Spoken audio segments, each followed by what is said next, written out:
Tell about your chemistry. ఎట్లా work out అయింది? కొంచెం ఫస్ట్ భయం వేసిందా? భయంతో కూడుకున్న గౌరవంతో కూడుకున్న పర్ఫెక్షన్ వచ్చేసిందా? What exactly happened? మీరు కరెక్ట్ ఇట్లా నాకు మీ క్వశ్చన్కి ఆన్సర్ అదే మీరు చెప్తుంది. ఓకే, ఆన్సర్ కూడా నేను చెప్పేసిన క్వశ్చన్తో పాటు ఎట్లా అవుతుంది అసలు? శుక్రియా, మీరు బ్యూటిఫుల్ ఐస్ అన్నారు కదా. యా, నిజంగానే బ్యూటిఫుల్ ఐస్ అండి. సో ఐస్తో ఎక్కువగా ఎక్స్ప్రెస్ చేసే రోల్ అనిపించింది నాకు. ఇది ఎక్స్ప్రెషన్స్ ఎక్కువ ఉన్నాయి అనిపించింది. డైలాగ్స్ అక్కడ, ఎక్స్ప్రెషన్స్ ఇక్కడ, సూపర్ ఫ్యాంటాస్టిక్ అనిపించింది. అండ్ ఫర్ యూ లైక్ ఆ first day first shot Siddhu గారితో గుర్తుందా? ఎలా ఉండింది? ఏంటి ఆ ఎక్స్పీరియన్స్? నాకు ఇప్పుడైతే నాకు లాస్ట్ డే ఆఫ్ షూటే నాకు గుర్తుంది. ఇంకా ఐ థింక్ అదే గుర్తుంటుంది నాకు. ఏం జరిగింది? ఫుల్ డే నవ్వుకున్నాను నేను. అంత ఫన్ ఉండే నాకు ఆ రోజు సెట్లో. It was crazy. నేను డే 1 నుంచి అంతా మాకు ఫన్ ఉంది. ఎవ్రీడే ఏదో ఇంప్రూవైజేషన్ చేస్తారు ఆయన, ఇంకేదో దానికి నేను నవ్వుతూనే ఉంటాను. అలా ఏదో నడుస్తూనే ఉంటుంది. But last day was the best day. అదేంటండి, ఎలాగో సినిమా అయిపోయింది కదా, ఇప్పుడు నవ్వించి పంపించాలనుకున్నారు చేసిన యాక్టర్స్ని కూడా? అలా కాదండి, బేసిక్గా తనతో చేయాల్సిన పోర్షన్ అంతా కూడా ఆ రోజు 1-2 డేస్లో షూట్ చేసాం. ఓకే. తను ఎందుకంటే ఆ లొకేషన్ ఒక లొకేషన్లో తీయాలి, అదంతా అప్పుడే దొరికేసరికి తనతో చేయాల్సిన పోర్షన్ అంతా కూడా అప్పుడే తీసాం. సో ఒకే రోజు ఒక 5-6 కామెడీ సీన్లు తీసేసరికి తను, మేము ఆల్రెడీ నాకు తెలుసు, భాస్కర్ నాకు ఆల్రెడీ చెప్పారు, బట్ తనకు తెలియదు. సో సడన్గా ఒకే రోజు 5-6 సీన్లు చేసేసరికి తను వాట్ ఇస్ దిస్ వావ్ అని ఫీల్ అవుతారు. What is this wow. Okay, కొంచెం కష్టంగా ఉంది మీరు కాబట్టి తొందరగా పిక్ చేయగలిగారు అనమాట. But me modulations, me dialogue delivery అంటే దానికి ఒక యూనిక్నెస్ ఉంది. అండ్ సీరియస్లీ సూపర్గా అనిపిస్తుంది అనమాట. జనరలీ నేను ఎప్పుడైతే బయట కూడా మిమ్మల్ని చూసానో, అంటే వేదికల మీద I mean to say, so అలానే చాలా రియలిస్టిక్గా సినిమాల్లో చూస్తున్నట్టే అనిపిస్తూ ఉంటుంది. దిస్ లైక్ అందుకనే మేబీ మిమ్మల్ని ఈ క్వశ్చన్ అడిగారేమో, జాక్కి టిల్లుకి ఏమన్నా సిమిలారిటీస్ ఉన్నాయా అని. దాన్ని ఏమంటారు? రియలిస్టిక్గా రియల్గా సిమిలారిటీస్ అయితే లేవండి, to be very honest. But energy levels ఒకటే, క్యారెక్టర్ ఎనర్జీ లెవెల్ ఒకటే. మీకు క్వర్కినెస్ కానీ అంటే తనకెంత సాలిడ్ వైబ్ ఉంటుందో టిల్లుకి, జాక్ కూడా అంతే సాలిడ్ వైబ్ ఉంటుంది. బట్ జాక్ చాలా మెచ్యూర్ క్యారెక్టర్, టిల్లు కొంచెం ఎడ్డోడు. జాక్ కొంచెం మెచ్యూరిటీ ఉన్న క్యారెక్టర్ అనమాట. ఎందుకంటే తను ఫస్ట్ నుంచి ఒక గోల్, ఒక క్లారిటీ, నేను ఇలాగే ఉంటాను, నేను ఇదే చేయాలనుకుంటున్నా, ఇదే చేస్తాను, ఎవరు వద్దనుకున్నా కాదనుకున్నా ఇదే చేస్తాను అని. ఇప్పుడు జాక్ని పిలిచి ఎవరైనా నేను ఇట్లా ఒకళ్ళని చంపేశాను, నువ్వు పాతి పెడతావు అని అడిగాడు అనుకోండి, వాడు పక్కకి వెళ్ళమ్మా అంటాడు. జాక్ టిల్లు లాగా వాడు ఒప్పేసుకోడు. జాక్ ఏంటంటే అక్క నమస్తే అని పక్కకు వచ్చేస్తాడు. టిల్లు లాగా దొరికిపోడు. టిల్లు స్ట్రెస్ తీసుకుంటాడు, జాక్ స్ట్రెస్ ఇస్తాడు. సో చాలా డిఫరెన్స్ ఉందన్నమాట అయితే మీరు చెప్పిన విధానం బట్టి అర్థమవుతుంది. యా, బట్ ఎస్పెషల్లీ టిల్లుకి మీరు ఇందాక చెప్పినట్టు ఒక లవ్, కాన్ఫ్లిక్ట్, దాని మధ్య జరుగుతున్న హిలేరియస్ సిచ్యువేషన్స్ అంతే. బట్ హియర్ లైక్ ఒక లవ్ తో పాటు, ఒక ఫ్యామిలీ ఎమోషన్ తో పాటు, ఫ్యామిలీ మధ్యలో అంటే ఫాదర్ అండ్ సన్ మధ్యలో బాండింగ్ తో పాటు సమ్ ఏదో బిగ్ ఇష్యూ ఒకటి, టెర్రరిస్ట్ సంథింగ్ ఈ ఇష్యూ, దేశానికి గురించి కూడా మాట్లాడడం జరుగుతుంది. దీంట్లో యాక్షన్ సీక్వెన్సెస్ ఎక్కువగా ఎక్స్పెక్ట్ చేయొచ్చా మీ నుంచి? యా, సాలిడ్ 3 యాక్షన్ సీక్వెన్సెస్ ఉంటాయి సినిమాలో, 3 to 4 ఉంటాయి. So big sequences. Right. For you like expectations ఇంత హై ఉన్నప్పుడు, basically you are finest actor అని చెప్పాలి. గుంటూరు టాకీస్ నుంచి I was like keep on following you, చాలా అద్భుతంగా అనిపిస్తుంది. బట్ టిల్లులో రికగ్నైజేషన్ లైక్ ఓవర్ నైట్ అంటారు కదా, అలా జనరల్లీ అంటారు, బట్ దాని వెనకాల చాలా స్ట్రగుల్ ఉండింది. I know that, and everybody ఇండస్ట్రీలో ఎవరైతే ఉన్నారో వాళ్ళకి తెలుసు. ఫర్ యూ లైక్ ఆ స్టార్డమ్ నుంచి స్టార్ బాయ్ సిద్ధు అంటున్నప్పుడు, సో ఆ రెస్పాన్సిబిలిటీస్ ఎలా ఉన్నాయి షోల్డర్స్ మీద, and how you take it? అదేనండి, ఇంకా నెక్స్ట్ సినిమా నుంచి రెస్పాన్సిబిలిటీ పెరుగుతుంది. And you have to make sure that ప్రతి ఫిల్మ్ అట్లీస్ట్ ఒక మినిమం స్టాండర్డ్ ఫిల్మ్ అయి ఉండాలి, మినిమం డెలివర్ చేయాలి cinema. So that's it. So for you, మీకు లిటరల్లీ చాలామంది అంటారు తను అదృష్టవంతురాలు కూడా అంటారు, టాలెంట్తో పాటు. బేసిక్గా ఫస్ట్ ఫిలిం లైక్ ఒక రేంజ్లో హిట్ చేయడం అనేది క్రేజీనెస్ అది. సో ఫర్ యూ ఎలా అనిపించింది ఆ రోజు అంత బిగ్గెస్ట్ టాక్ వచ్చినప్పుడు? యాక్చువల్లీ ట్రూ, నేను లక్కీ కూడా, కానీ అట్ ద సేమ్ టైం మీరు అన్నట్టే ఒక డేలో వచ్చింది కాదు అది. నాకు 8 years పట్టింది బేబీ వరకు రావడానికి. But it's beautiful feeling. But nobody talk about like ప్రీవియస్లో ఏం జరిగిందనేది తెలియకుండా ఫస్ట్ మీరు లీడ్ చేసింది ఇది కాబట్టి ఎవ్రీబడి గివింగ్. బట్ తెలుసు కొందరికి నేను యూట్యూబర్గా ఉన్నాను, ఇన్ఫ్లుయెన్సర్గా ఉన్నాను, దెన్ క్యారెక్టర్ ఆర్టిస్ట్గా ఉన్నాను అని చెప్పి. ఆ 8 yearsలో ఇవన్నీ నడిచినాయి. After that baby. Right. Basic common question నాకు తెలిసి అందరూ అడిగేది ఏంటి అంటే సక్సెస్లో ఉన్నప్పుడు సక్సెస్ఫుల్ టీమ్ని చూస్ చేయడం జరుగుతుంది, సక్సెస్ఫుల్ డైరెక్టర్తో వర్క్ చేయడం జరుగుతుంది అంటారు. బట్ గ్యాప్ ఇచ్చారు, మోస్ట్ ఎలిజిబుల్ బ్యాచులర్ తర్వాత భాస్కర్ గారు గ్యాప్ ఇవ్వడం జరిగింది. వెన్ లైక్ భాస్కర్ గారు ఈ స్క్రిప్ట్తో వచ్చినప్పుడు what was your reaction on it first?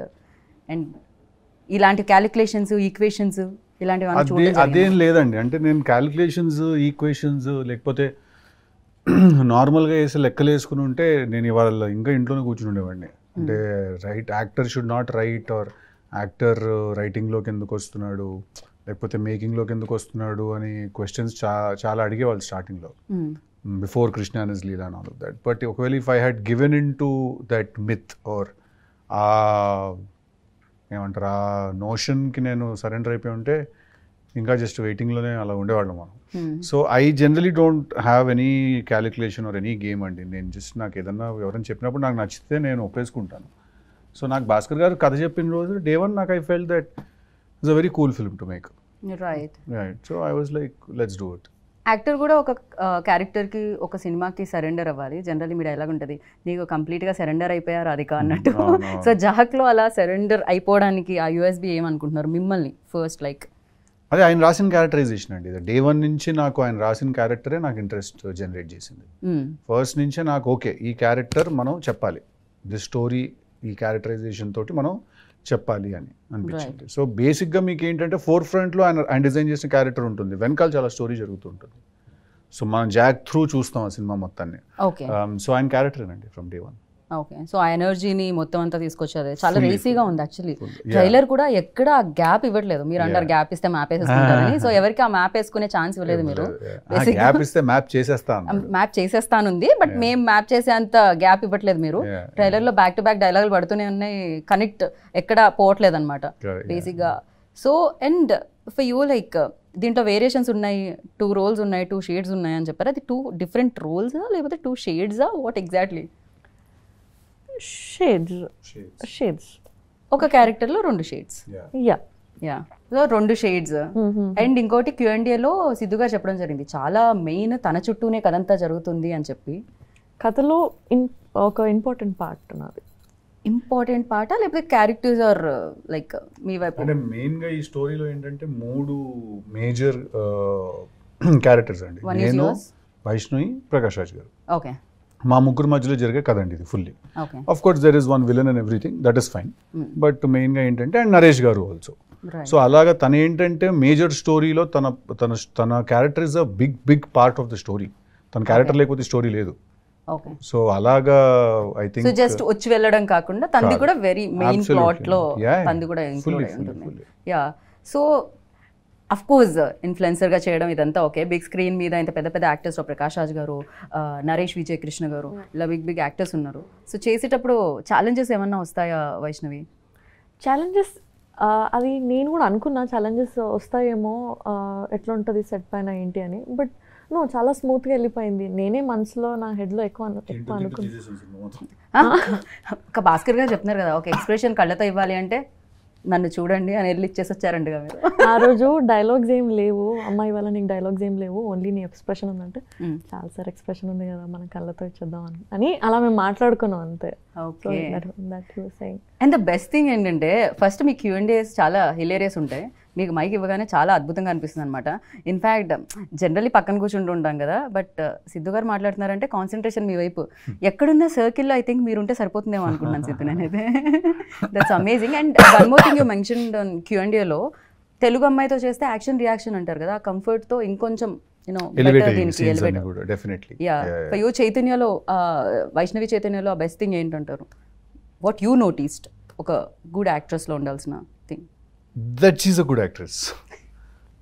Good actors అవ్వడానికి సంథింగ్ ఏదో క్వాలిఫికేషన్, డిగ్రీ, పీజీ ఇలాంటివి ఉండవా? ఐ డోంట్ నో అండి. ఐ ఫీల్ దట్ మేము ఒక్కసారి సీన్ అనుకుంటే మాకు 1-2 takes కంటే ఎక్కువ అవ్వదు. ఓకే. అంతే. Okay. Trouble I faced is అప్పుడప్పుడు నేను ఏదైనా మాట్లాడితే నవ్వేసి డైలాగ్ మర్చిపోతుంటుంది. అదొకటే. మర్చిపోయిన వెంటనే ఐదర్ కొడుతుంది నన్ను, తను కూడా తనే కొట్టేస్తుంది, లేకపోతే తనే సారీ అనేస్తుంది. చాలా మందికి అలవాటు ఉంటుంది. ఎందుకంటే ఇట్లా సీన్ జరుగుతున్నప్పుడు అది మధ్యలో కట్టింది అనుకోండి, నా ఫేస్ లో ఎక్స్ప్రెషన్ సడన్ మారిపోతుంది. నా ఫేస్ లో ఎక్స్ప్రెషన్ ఓకే చాలా ఫాస్ట్గా మారిపోతుంది నా ఫేస్లో ఏమైంది అని ఏదో ఫ్లోలో ఉన్నాం కదా అని సారీ అని అంటది. క్యూట్. బట్ మీకు అంటే మాకు అంత ఒక రేంజ్లో నవ్వుస్తుంటుంది మీరు ఏ డైలాగ్ చెప్పినా. ఫర్ యూ లైక్ చెప్పగానే మీకంటూ మీరు ఫస్ట్ నవ్వేసుకుంటాను నేను ఫస్ట్ అనేసుకుని అట్లా నవ్వుకుంటూ తిరుగుతుంటా లొకేషన్లో. నేను ఫస్ట్ నేను ర్యాండమ్గా లొకేషన్లో నవ్వుకుంటూ తిరుగుతుంటాను, అలా స్క్రిప్ట్ చూస్తున్నప్పుడు అలా ఫాస్ట్ నవ్వేసుకుంటుంటాను నేనే లోపల నవ్వుతే అప్పుడు తర్వాత ఇప్పుడు ఏంటంటే అని అలా ఇంప్రొవైజ్ చేసి నువ్వు ఇట్లా అంటే నేను ఇట్లా అంటానని అప్పుడే నవ్వేసుకుంటాను 2-3 సార్లు. తను ఇంకా షార్ట్ కూడా నవ్వుతుంటుంది. ఓకే, మరి దాని ఇంపాక్ట్ అలా ఉంటుంది, మీ మాడ్యులేషన్ ఆ రేంజ్లో ఉంటుంది, కొంచెం కష్టం బేసిక్గా ఆపుకోవడం. యాక్టర్స్ కూడా అంతే. నాకు చాలా హ్యాపీ, ఎందుకంటే తను నవ్వుతుందంటే ఏదో కరెక్ట్గానే ఉందని, హ్యూమర్ వర్కౌట్ అవుతుందని. రైట్. సో ఒక యాక్టర్, ఇందాకే చెప్పాను, ఒక యాక్టర్లో ఉండాల్సిన గుడ్ క్వాలిటీ అలా స్క్రిప్ట్ జడ్జింగ్ అనేది ఒకటి ఉంటుంది కదా డెఫినెట్గా. You know this is works, this is not works. So అలాంటి దాంట్లో చూస్తే ఫర్ యూ లైక్ ఏది వర్క్స్ అనుకుంటున్నారు, ఏది కాదనుకుంటున్నారు? ఎందుకంటే టిల్లు ఆల్సో వర్క్స్ లైక్ హ్యూమర్తో ఎక్కువ. ఇప్పుడు జాక్లో కూడా ట్రైలర్ చూస్తే మోస్ట్ ఆఫ్ ది పార్ట్ ఆ హ్యూమర్ థింగ్ ఉండింది. ఫర్ యూ యూనో అర్థం కాదు అంటే నాకు ఒక స్క్రిప్ట్ ఏదైనా చెప్తే అంటే ఏ జోనరా వర్క్ అవుతుంది అని మీరు అనుకుంటున్నారు? ఫర్ యూ ఎస్పెషల్లీ సిద్ధుకి అన్ని జోనర్లు వర్క్ అవుతాయి. మీరు హారర్ ఫిల్మ్ చూసినా వర్కౌట్ అవుతుంది. రైట్. ఆ సినిమా కరెక్ట్ గా ఉండాలి, ఆ క్యారెక్టరైజేషన్ కరెక్ట్ గా ఉండాలి. ఓకే. ఈ జానరా అంటే బేసిక్ గా హ్యూమర్ నా మీద చాలా గట్టిగా వర్కౌట్ అవుతుందని నాకు అందరు చెప్పడం. రైట్. కానీ అందుకని అన్ని హ్యూమరేజీ అంటూ ఉంటారు. బట్ అది కూడా ఒక ప్రాబ్లం కదా, అదే ట్రాక్ లో వెళ్తూ ఉంటుంది. మళ్ళీ ఒక పాయింట్ తర్వాత ఇంకా సీరియస్ గా తీసుకోరు, అదే ఫిల్మ్స్ చేస్తుంటే రిడెండెన్సీ వచ్చేస్తుంది. రైట్. అండ్ దీనికి ముగ్గురు మ్యూజిక్ డైరెక్టర్స్ ఉన్నారండి. బడ్జెట్ ఎక్కువ ఉండడం వల్ల అలా వచ్చిందా, లేకపోతే వేరే వాళ్ళ డేట్స్ అడ్జస్ట్ కాకపోవడం? బడ్జెట్ తక్కువ అవుతుందండి యాక్చువల్లీ. అలా ఎలా ముగ్గురు ఉంటే బడ్జెట్ ఎక్కువ అవ్వాలి కదా? అట్లా కాదు కదా, మీరు ఇప్పుడు ఏమంటారు ముగ్గురిని మార్చి మ్యూజిక్ డైరెక్టర్స్ పెట్టుకున్నప్పుడు ఏంటంటే మనకు ఒక ఫ్రీడమ్ ఉంటుంది పిక్ చేసుకోవడానికి. ఓకే. సో మనకేంటంటే అప్కమింగ్ యంగ్ మ్యూజిక్ డైరెక్టర్స్ వాళ్ళందరూ ఎవరైనా మనం 3-4 పిక్ చేసుకోవచ్చు.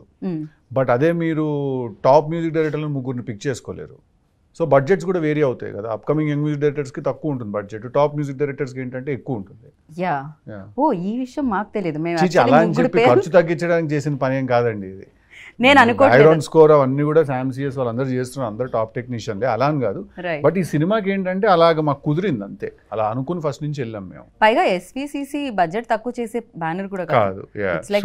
హ్యాపీగా ప్రశాంతంగా అదేం లేదు, చాలా లావిష్ గా తీసాం సినిమా మేము, కానీ దాని గురించి అని ఏం చేయలేదు. అది జస్ట్ అట్లా ప్రతి సినిమాకు ఒక కుదురుతుంది, అట్లా కుదిరింది. రైట్.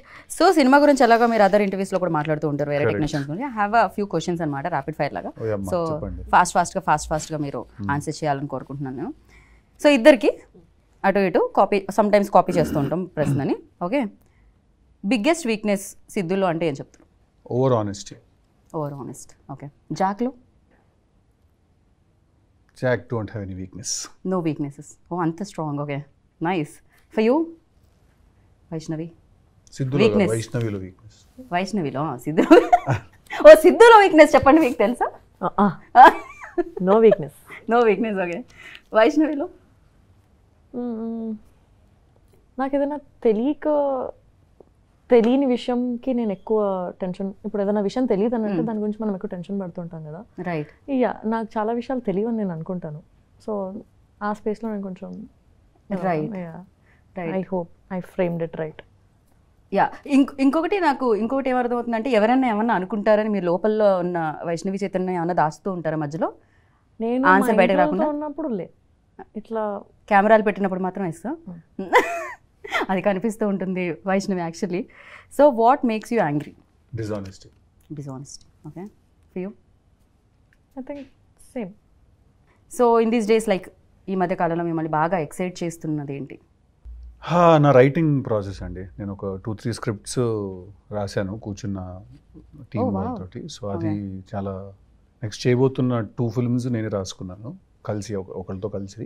మీరే డైరెక్ట్ చేస్తున్నారా లేకపోతే? లేదు, రవికాంత్ డైరెక్ట్ చేస్తున్నాడు, కృష్ణారెడ్డిలో చేసినట్టు. తనతో కలిసి ఒక 2-3 స్క్రిప్ట్స్ రాసుకున్నాము, అవి చాలా ఎక్సైట్ చేస్తున్నాను. Okay. For you in this days ఏది ఎక్సైట్మెంట్ ఇస్తుంది మీకు? జాక్ రిలీజ్ చాలా ఎక్సైట్మెంట్ ఇస్తుంది. ఓ సారీ, నాకు కూడా జాక్ రిలీజ్ ఎక్సైట్మెంట్ ఇస్తుంది. అది చెప్పాలి కదా నేను, ఇది డిలీట్ చేయండి, మళ్ళీ అడగండి. అదే వేసుకుంటాం మేము ఎలాగో. అఫ్ కోర్స్ మాకు ఇస్తుంది excitement, not only for you. Something that make you smile? Food. Really? నిజంగా? అది ఎక్కడికి పోతుంది సిద్ధు గారు? అంటే నేను గోల్ ఎక్కువ తినే తక్కువ. మంచి ఫుడ్ ఉంటే నేను ఇట్లా అందరిని పిలిచి క్యారవాన్లో కుక్కి పెట్టడం అలవాటు నాకు. Okay. Yeah, so food gives me happiness. Same food. Same అదే ఫుడ్ నాకు కూడా, కానీ నేను ఎలా ఉన్నా మీరు ఎలా ఉన్నారు. Okay, happens. దాని తర్వాత వర్కౌట్ కూడా చేయాలి basically. Yeah, that something people don't know about you. ఇంతవరకు మాకు తెలియంది. బేసిక్గా సిద్ధు బాగా పాడతారు, ఇందాక చెప్పినట్టు సిద్ధు బాగా రాస్తారు, సిద్ధు బాగా యాక్ట్ చేస్తారు. దిస్ ఆల్ లైక్ మాకు తెలుసు. And what we don't know about you, that sometimes that there is, beyond all of this, there is a very big introvert in me. Okay, really? See? But introvert అనగానే మాకు వెంటనే బాలేబాబు గారు, మీరు, విశ్వక్సేన్ గారు video కనిపించిందండి. ఇది ఓకే, అదే అంటున్నా. సో బయట కలరింగ్ అట్లుంది మీకు, అయ్యయ్యో లోపల గోల్ జరుగుతుంది. దట్ వాస్ బ్యూటిఫుల్ వీడియో తెలుసా. అది ఇమీడియట్గా నేను షేర్ చేసినట్టు ఫస్ట్ రాగానే. I asked somebody, so please send me and for you. అంటే మీ గురించి తెలియదు ఏంటి? We don't.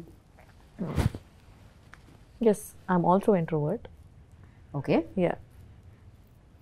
ఇది ఏంటండి సేమ్ ఆన్సర్స్ వస్తున్నాయి. అంటే కెమిస్ట్రీ మ్యాచ్ తో పాటు ఆన్సర్లు కూడా మ్యాచ్ బాగున్నాయి, కాపీ కొట్టాలనిపిస్తుంది. బాగున్నాయని కాదు, నేను నిజంగా అదే ఫీల్ అవుతున్నా. బట్ నాకు వైష్ణవి గురించి నాకు అనిపించే ఒక విషయం ఏంటంటే, తను actually she a very intelligent person అనిపిస్తుంది నాకు.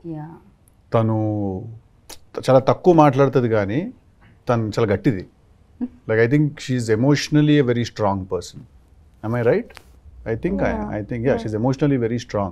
Okay. నేను జనరల్గా ఏంటంటే నాతో పాటు ఎవరు చేసిన, అనుపమ చేసిన, తను చేసిన కూడా ఏంటంటే నేను ఓవరాల్గా కొంచెం ప్రొటెక్టివ్గా ఉంటాను అనమాట. నేను ఎవరన్నా ఏదన్నా అడిగినా అట్లా కొంచెం అని చెప్పి, మొన్న కూడా అదే ఏదో విషయంలో అలా తిరిగేసారు, తను మైక్ పట్టుకుని అట్లే లేదని చెప్పి టక్కని ఇచ్చింది ఆన్సర్.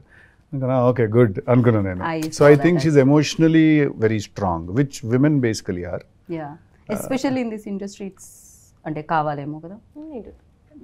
యా, చాలా needed I feel. Yeah, 3 things you can't live without. ఏంటి సిద్ధు? ఒక 3 విషయాలు. ఇప్పుడు నేను మళ్ళీ కాపీ కొట్టినా అనొద్దు. అదే కాపీ కొట్టినా అనొద్దు. మీరు ఆయన కొడుతున్నారు జోక్ వేసినప్పుడు, కాపీ కొడుతున్నారు జోక్ వేసినప్పుడు, ఆన్సర్ చెప్పినప్పుడు. 3 things I can't live without. అంటే బేసిక్స్ పక్కన పెట్టేద్దాం, ఫుడ్, ఎయిర్, వాటర్, ఇట్లాంటివి కాదు, ఇవన్నీ మనకు తెలుసు కాబట్టి.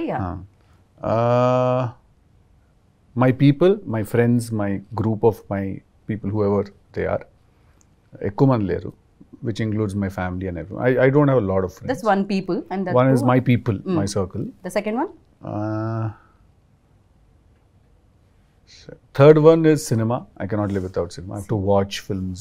I have to. First and third వచ్చింది, మధ్యలో సెకండ్ వన్ అంటే cinema is a given. I'm trying to think. అంటే ఇవన్నీ ఏమి పర్టికులర్ ఆర్డర్ లో కాదు, 1 2 3 కాదు ఇవి. ఓకే, ఇవన్నీ 3 1 1 1 2 2 2 టైప్. 2 ఆన్సర్స్ వచ్చాయి. ఒకటి my people and the cinema second. Cinema is second. అసలు ఇది లేకపోతే నేను ఉండలేను. Without this I can't. Humour, నాకు లాఫ్టర్ ఉండాలి. లాఫ్టర్ చాలా చాలా ఇంపార్టెంట్ నాకు. లాఫ్టర్ నాకు ఏంటంటే ఇట్లా ఊరికి ఒక రూమ్ లో కూర్చుంటే 10 మంది నవ్వుతూ ఉండాలి, అందరూ నవ్వుతూ ఉంటే హ్యాపీ. నేను టిల్లు 1 టిల్లు 2 కూడా తీసుకుని కూడా అందుకే సినిమా అందరూ నవ్వించడం తీసాను సినిమా. అది థ్యాంక్ గాడ్ మీరు తీసారు. అది మా జీవితంలో టిల్లు 2 అయితే ఏడ్చే వరకు నవ్వడం తీసారు. కరెక్ట్, పొట్ట చెక్కలు అయ్యే వరకు నవ్వండి అని. ఓకే, వైష్ణవ్ ఇప్పుడు నాలా కాకుండా ఏదైనా కొత్తగా ఇప్పుడు మీరు అసలు దాంట్లో ఎలాంటి కాపీ సిమిలారిటీస్ దగ్గర ఆన్సర్స్ నేను ఆలోచిస్తున్నా. ఏంటి సినిమా, పీపుల్, లాఫ్టర్. లాఫ్టర్ కూడానా? అది చెప్తాను. అయ్యో, బేసిక్ గా నేను ఆన్సర్ ఇక్కడ కూడా కాపీ పేస్ట్ చేసుకుంటే అయిపోతుందేమో అనిపిస్తుంది. సరే, so first thing you notice about people అంటే ఏం చెప్తారు? మిమ్మల్ని ఎవరైనా కలిసినప్పుడు ఒక పీపుల్ చూడగానే first thing that you notice. Their body language and behavior with me. Okay, for you? Eyes. I was about to say eyes, but I know you will say eyes. అందుకే నేను body. అయితే నేను అంటానే నువ్వు ఎందుకు answer మార్చుకుంటావు? I swear I felt it. ఇక్కడ ఏం జరుగుతుంది అసలు అంటే ఫస్ట్ అయితే నేను కళ్ళే చూస్తా ఫస్ట్, అందుకనే. కరెక్ట్, మీరు బిహేవియర్ అన్నారు, మేము కాపీకి సంబంధం లేదు. అందరూ డెఫినెట్ గా కళ్ళే చూస్తాము, but somewhere I felt he will say that. సరే, అలా కదంటే నేను ఎనర్జీ కోసం చూస్తాను. నేను కొంచెం అంటే కళ్ళు నిజం చెప్తే అనిపిస్తుంది నాకు ఎప్పుడైనా. కళ్ళు నిజం చెప్పేస్తే అనిపిస్తుంది. అందుకే ఐ టు ఐ కాంటాక్ట్ చాలా ఇంపార్టెంట్ అని చెప్తారు ఇంటర్వ్యూస్కి వెళ్ళినప్పుడు కూడా చాలా వరకు. And thank you so much. And ఫైనల్గా మీకు నవ్వంటే ఇష్టం, మాకు నవ్వించే వాళ్ళంటే ఇష్టం. అండ్ మీరు ఫైనల్గా నవ్వుతూ ఒక డైలాగ్తో ర్యాప్ చేస్తే ఇంటర్వ్యూని మేము కూడా సూపర్ హ్యాపీ ఫీల్ మీకు అయ్యి నచ్చినాయి? టాటా బై బై చెప్తాం. జాక్ ట్రైలర్ అంతా నచ్చినాయి? చాలా బాగా నచ్చింది. నచ్చినాయి. సినిమాకి థియేటర్కి వస్తాయి, టికెట్ కొంటాయి, ప్రివ్యూ టికెట్ ఇవ్వాలి. టికెట్ కొనండి, కొని కలెక్షన్ పెంచండి. Thank you. నమస్తే, థ్యాంక్ యూ. నమస్తే. విన్నారు కదా, సో మీకే తెలుసు డేట్ ఎప్పుడు అని. April 10th సేవ్ అరే వెనక ఉంది అంత పెద్ద పెద్దగా. అసలే కళ్ళంటే ఆయనకి ఇష్టం. మీ కళ్ళతో పైన డేట్ చూడండి, గుండెల్లో సేవ్ చేసుకోండి, అలానే హ్యాపీగా నవ్వుకుంటూ రండి బయటికి. Thank you so much. అంతే, మళ్ళీ కలుద్దాం థియేటర్లో వాళ్ళతో పాటు స్క్రీన్ దగ్గర. Bye bye. This is Geetha బాగా సైనింగ్ ఆఫ్.